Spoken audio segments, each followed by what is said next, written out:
CM గారు మీరు ఇచ్చిన ప్రధానమైన హామీల్లో 2 లక్షల రుణమాఫీకి సంబంధించి మీరు ఎవరైనా ఉంటే ఈ రోజు వెళ్ళి బ్యాంకులో అప్పులు తీసుకుని వారు కూడా తీసుకొని రండి, 9న మా ప్రభుత్వం ఏర్పాటు చేస్తాం, వెంటనే రుణమాఫీ చేస్తామని చాలా సందర్భాల్లో చాలా సభల్లో చెప్పారు. ఇప్పుడు ఆగస్టు 15 వరకు మీరు పొడిగించారు.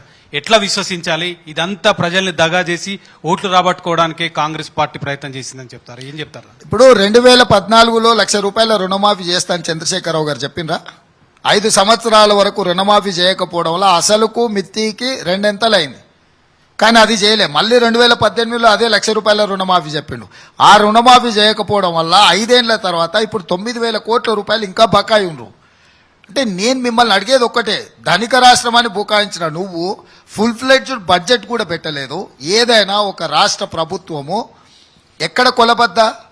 రాష్ట్ర ప్రభుత్వం యొక్క బడ్జెట్ ప్రవేశపెట్టినప్పుడు ఏ శాఖకు, ఏ ఖర్చులకు, ఏ సంక్షేమానికి ఎన్ని నిధులు కేటాయిస్తాము?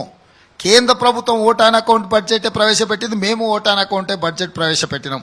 నేను ఎందుకు ఆగస్టు 15 చెప్తున్నా? జూన్ ఎండింగ్లోనో జూలై మొదటి వారంలోనో బడ్జెట్ సమావేశాలను పెట్టిన తర్వాత ప్రభుత్వం పూర్తిగా రాష్ట్రం యొక్క ఆదాయం ఎంత, ఖర్చు ఎంత ఒక అంచనాకు వచ్చిన తర్వాత మా ప్రాధాన్యతలు నిర్ణయించుకొని మేము ముందుకు వెళ్తాము.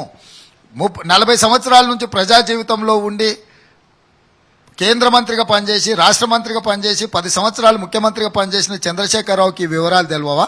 హరీష్ రావు గారు ఆర్థిక మంత్రిగా 5 సంవత్సరాలు పనిచేసిండు. హరీష్ రావు గారికి తెలియదా ఈ విషయాలన్నీ? అంటే కేవలము వాళ్ళు రాజకీయంగా లాభం పొందాలి, ఏదో ఒకటి బద్నాం చేయాలా, ఒక్కరోజు కూడా వీళ్లకు సమయమే ఇవ్వొద్దనే బద్నాం చేసే కార్యక్రమంలో భాగమే